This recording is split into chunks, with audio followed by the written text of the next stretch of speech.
Hello everyone, एक बार फिर से स्वागत है आपका अपना यूट्यूब चैनल साइंस गुरु रवि में। गाइज, आप सभी को पता है 1 फरवरी से रेलवे वाले बच्चों के लिए हमने बायोलॉजी का एक स्पेशल बैच स्टार्ट किया था, जिसमें हम बायोलॉजी के प्रीवियस ईयर के क्वेश्चन आपको चैप्टर वाइज करवा रहे हैं। सबसे पहले गाइज, हमने जिस चैप्टर की शुरुआत की थी उस चैप्टर का नाम है ह्यूमन डिसीज। उस चैप्टर का नाम क्या है भैया? ह्यूमन डिसीज अर्थात मानव रोग। और गाइज, इस चैप्टर के हम लगभग 118 क्वेश्चन हल कर चुके। हाँ भाई, हम 118 क्वेश्चन हल कर चुके। आज हम शुरुआत करने वाले हैं बेटा क्वेश्चन नंबर 119 से। अगर इससे पहले के आपने 118 क्वेश्चन नहीं देखे हैं तो आपको नीचे लिंक डिस्क्रिप्शन में मिल जाएगा, प्लेलिस्ट का जाकर चेकआउट कर लीजिए। तो ये रहा बेटा आपकी स्क्रीन के सामने क्वेश्चन नंबर 1। देखिए भैया, अब बात करते हैं क्वेश्चन नंबर 119 की। अच्छा क्वेश्चन है, बताइए। ये क्वेश्चन आपसे पूछा गया है आरआरबी एनटीपीसी में 11/4/2016 को। क्वेश्चन नंबर 119 कहता है कि कैंसर के ऊतकों की जांच के लिए की जाती है। ऑप्शन नंबर ए है बायोप्सी, ऑप्शन नंबर सी है बायोस्कोपी, ऑप्शन नंबर सी है रेडियोग्राफी, ऑप्शन नंबर डी है कोई नहीं। बताइए इस क्वेश्चन का राइट आंसर क्या होगा? गाइज, जो भी मैं क्वेश्चन करवाता हूं, अगर आपको उस क्वेश्चन का आंसर आता है तो बेटा आप कमेंट बॉक्स में बता दिया करो। इस क्वेश्चन का राइट आंसर होगा option number A biopsy. Biopsy क्या है बेटा? कैंसर के ऊतकों की जांच है। कैंसर के ऊतकों की जांच है। कैंसर के ऊतकों की जांच है भैया। कौन? बायोप्सी। बायोस्कोपी क्या है? अरे भाई, हमारे शरीर के अंदर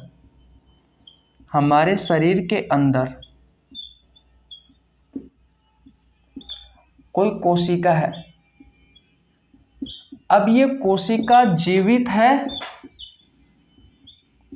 या फिर मृत है, किससे पता लगाओगे भैया? बायोस्कोपी से। किससे पता लगाओगे? बायोस्कोपी से। तो शरीर के अंदर कोशिकाओं का जीवित है या फिर मृत है आपकी कोशिका, यह निर्धारित की जाती है बेटा बायोस्कोपी द्वारा।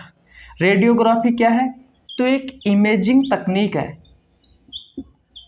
इमेजिंग तकनीक है जिसकी सहायता से क्या किया जाता है? एक्सरे किया जाता है।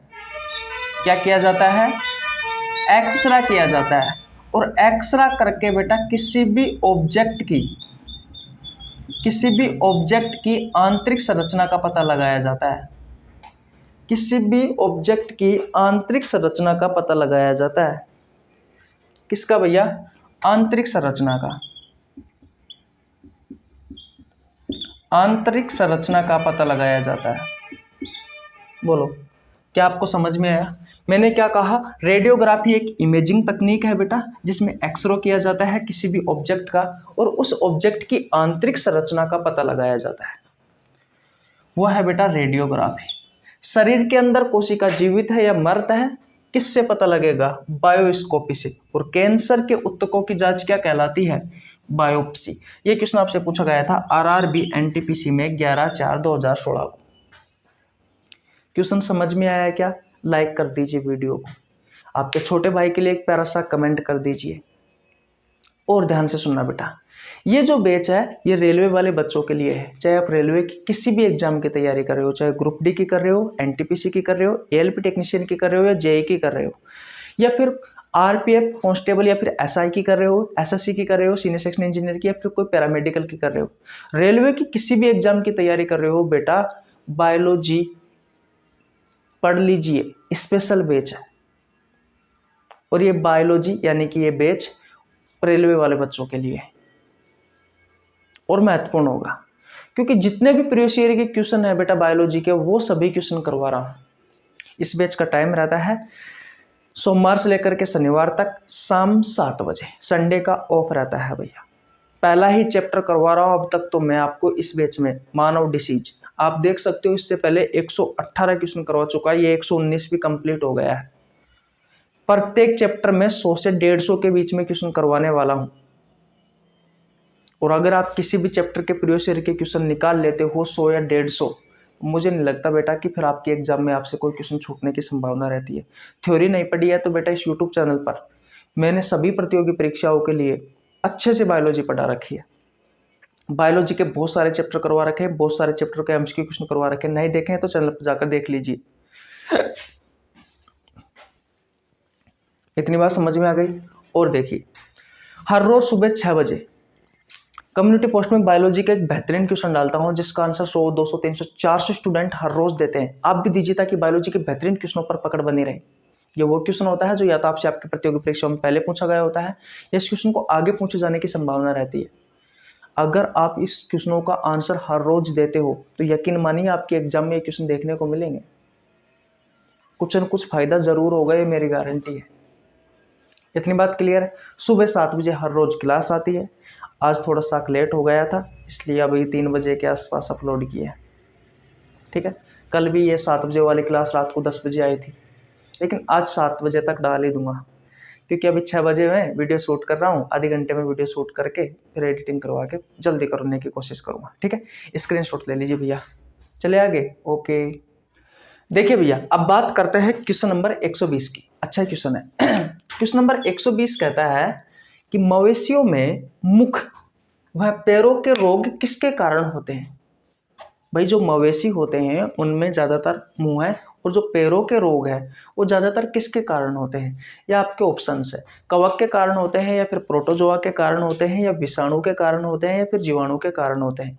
ये क्वेश्चन आपसे पूछा गया था RRB JEE में 24/5/2019 को। तो याद रखना, मवेशियों में मुंह व पैरों के जो रोग होते हैं वो ज़्यादातर बेटा वायरस के कारण होते हैं। किसके कारण होते हैं? वायरस के कारण होते हैं, विषाणु के कारण होते हैं। समझाने वाली बात कुछ नहीं है बेटा, जो था मैंने बता दिया। अब चलते हैं नेक्स्ट क्वेश्चन की ओर, क्वेश्चन नंबर 121 की ओर। चले भैया। ओके, देखिए भैया, क्वेश्चन नंबर 121 ध्यान से समझना बेटा, क्योंकि इस क्वेश्चन में मैं आपको पूरी जानकारी टीबी के बारे में देने वाला हूँ और आगे आने वाले 2-3 क्वेश्चन बेटा मैं आपको टीबी से संबंधित करवाने वाला हूँ। क्वेश्चन नंबर 121 कहता है कि टीबी के विरुद्ध मुख्यतः कौन सी वैक्सीन का प्रयोग किया जाता है। आपके ऑप्शंस है, ऑप्शन नंबर ए BCG का, ऑप्शन नंबर बी है DPT का, ऑप्शन नंबर सी है पश्चिम ब्लॉट का, ऑप्शन नंबर डी है PCR का। और ये क्वेश्चन आपसे पूछा गया RRB NTPC में 16/4/2016 को। बताइए राइट आंसर क्या होगा बेटा। टीबी के विरुद्ध मुख्यतः कौन सी वैक्सीन का प्रयोग किया जाता है? तो BCG का लिया जाता है। BCG क्या है? Bacillus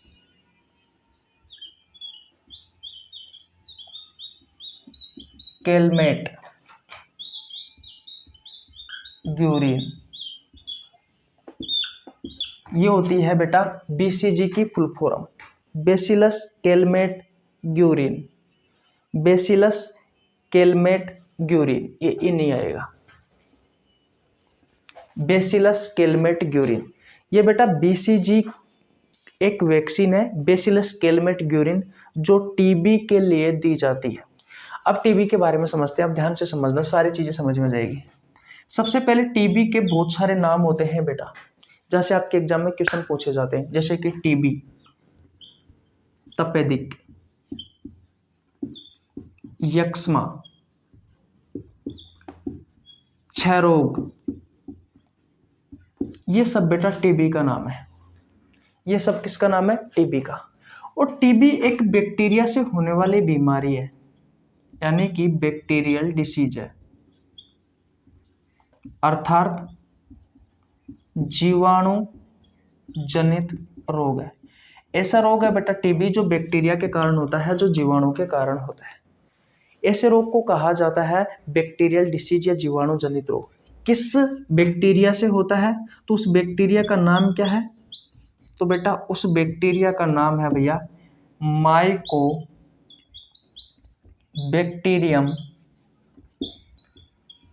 tuberculosis bacteria. यह बीमारी किस किस से फैल सकती है, यानी कि वेक्टर क्या है, इस बीमारी का वाहक क्या है? तो ये ड्रॉपलेट से फैल सकती है। ड्रॉपलेट्स क्या है? खांसते समय व छींकते समय नाक व मुंह से, नाक से तो म्यूकस और बेटा मुंह से खांसते समय स्लाइवा की कुछ बूंदें बाहर निकलती है, उन छोटी छोटी बूंदों को ही ड्रॉपलेट्स कहा जाता है। वाटर से फूड से, सोयल से, एयर से बेटा ये बैक्टीरिया एक व्यक्ति से दूसरे व्यक्ति तक जा सकता है। यानी कि एक व्यक्ति से दूसरे व्यक्ति तक ये बीमारी इन सभी चीज़ों की सहायता से फैल सकती है। होता क्या है इसमें, तो शुरुआत में क्या होता है बेटा, आपको जुखाम होती है, खांसी होती है, बुखार आता है। खांसते समय बेटा क्या होता है, ब्लड आता है। जब आप खांसते हो ना, तो खांसते समय बेटा ब्लड आ जाता है मुंह में। जब आप कफ गिराते हो तो कफ के साथ साथ में ब्लड आ जाता है। इसमें होता क्या है, ये आपके लंग्स है। तो आपके फेफड़ों को सुरक्षा प्रदान करने के लिए फेफड़ों के चारों ओर एक झिल्ली पाई जाती है बेटा, आपने पढ़ा हो तो श्वसन तंत्र वाला चैप्टर। और इस झिल्ली को कहा जाता है प्लूरा मेम्ब्रेन। तो ये बैक्टीरिया सबसे पहले जाकर के बेटा इसी प्लूरा पर अटैक करता है, इस पर ये अटैक करता है बेटा। और इस प्लूरा को डैमेज करके ये बैक्टीरिया बेटा आपके फेफड़ों में चला जाएगा और फेफड़ों को अंदर से सड़ा देगा, गला देगा बेटा। जिससे क्या होगा, सांस लेने में प्रॉब्लम आएगी, छोटी छोटी सांस आएगी, सीने में दर्द रहेगा, लगातार खांसी रहती है। धीरे धीरे बेटा ऑक्सीजन की कमी होगी हमारे शरीर में, इंसान की लास्ट में जाकर के मृत्यु हो जाती है। बहुत ही खतरनाक बीमारी है बेटा। इसमें फेफड़े प्रभावित होते हैं। अगर प्रभावित अंग पूछे तो, अगर प्रभावित अंग पूछे तो फेफड़े हैं, और प्रभावित तंत्र पूछे तो बता देना बेटा श्वसन तंत्र है। इसके लिए कौन सी वैक्सीन दी जाती है, तो बीसीजी का टीका लगाया जाता है इसके लिए,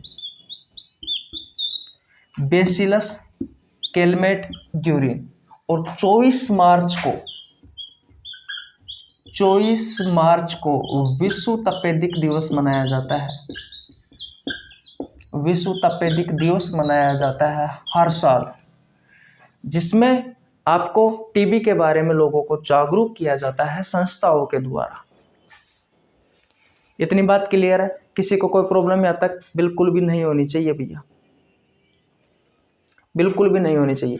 एक बार और बता देता हूँ, टीबी को बेटा तपेदिक रोग कहते हैं, यक्ष्मा कह दीजिए, क्षय रोग कह दीजिए, एक ही बात है।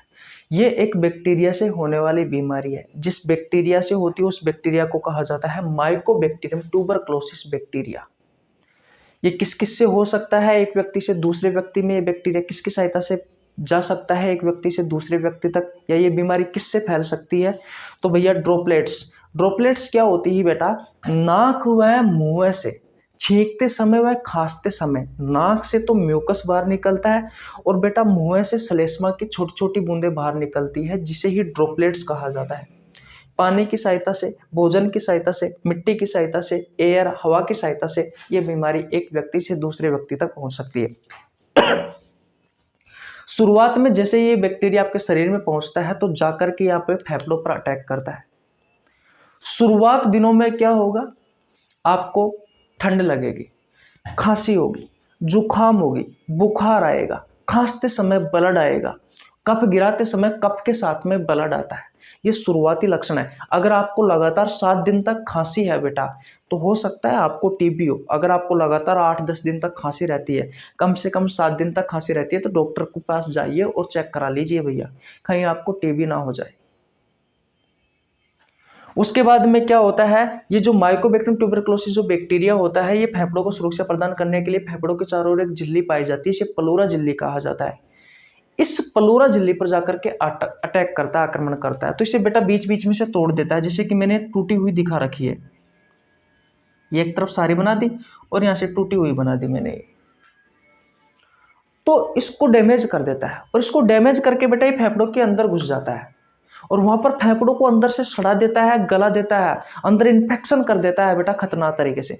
जिससे क्या होता है, सांस लेने में प्रॉब्लम आती है, सांस लेते समय सीने में दर्द आता है, छोटी छोटी सांसें आती है और शरीर में ऑक्सीजन की कमी हो जाती है लास्ट एंड फाइनल में, और बेटा इंसान की मृत्यु हो जाती है। तो हार्ट अटैक से मर जाएगा अगर प्रॉपर रूप से ऑक्सीजन नहीं आ रही है शरीर में, तो ऑक्सीजन की कमी है तो कैसे भी मर जाता है, लेकिन लास्ट में जाकर के इंसान की मृत्यु हो जाती है। इसके लिए जो वैक्सीन दी जाती है बेटा वो बेसिलस कैलमेट ग्यूरिन दी जाती है, इसे आप BCG का टीका भी कहते हैं। वैक्सीन दी जाती है, टीका दिया जाता है।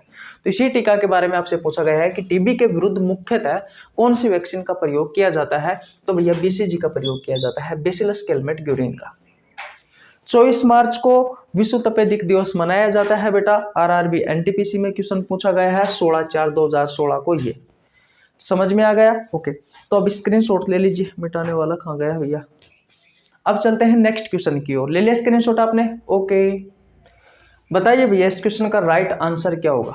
Question number 122। क्वेश्चन नंबर 122 कहता है कि BCG के टीके का इस्तेमाल सामान्यतः किस रोग की रोकथाम के लिए किया जाता है। आपके ऑप्शंस है, option number A rabies, option number B है न्यूकेमिया, ऑप्शन नंबर C है तपेदिक, ऑप्शन नंबर D है कैंसर। ये क्वेश्चन आपसे पूछा गया है RRB JEE में 24/5/2019 को। पिछले ही क्वेश्चन में बेटा अभी मैं आपको टीबी के बारे में बता के आया हूँ। मैंने बताया है BCG टीबी के लिए वैक्सीन दी जाती है। BCG की फुल फॉर्म होती है बेसिलस कैलमेट ग्यूरिन। BCG की फुल फॉर्म क्या होती है? Bacillus Calmette Guérin. ये बेटा BCG एक वैक्सीन है और ये वैक्सीन दी जाती है बेटा टीबी के लिए। और टीबी का दूसरा नाम तपेदिक भी होता है, अभी मैंने आपको बताया, यक्ष्मा भी होता है, क्षय रोग भी होता है। तो बताइए BCG के टीके का इस्तेमाल सामान्यतः किस रोग की रोकथाम के लिए किया जाता है? तपेदिक के लिए किया जाता है। इसलिए इनके अन्य नाम भी याद कर लीजिए क्योंकि ऑप्शन में आते हैं। क्या ये क्वेश्चन आपको याद हुआ? ओके, अब चलते हैं बेटा नेक्स्ट क्वेश्चन की और स्क्रीनशॉट ले लीजिए। चलिए भैया, ओके, देखिए भैया अब बात करते हैं क्वेश्चन नंबर 123 की। अच्छा क्वेश्चन है, बताइए। पेन में स्याही और खत्म हो गई यार। क्वेश्चन नंबर 123 कहता है कि तपेदिक किसकी एक बीमारी है। आपके ऑप्शंस है, ऑप्शन नंबर A फेफड़े की, ऑप्शन नंबर B यकृत की, ऑप्शन नंबर C हृदय की, ऑप्शन नंबर D अग्नाशय की। ये क्वेश्चन आपसे पूछा गया RRB JEE में 24/5/2019 को। बताइए राइट आंसर क्या होगा। इसका राइट आंसर होगा बेटा फेफड़े, क्योंकि अभी मैंने बताया है बेटा कि तपेदिक टीबी को कहा जाता है, यक्ष्मा क्षय रोग टीबी को ही कहा जाता है।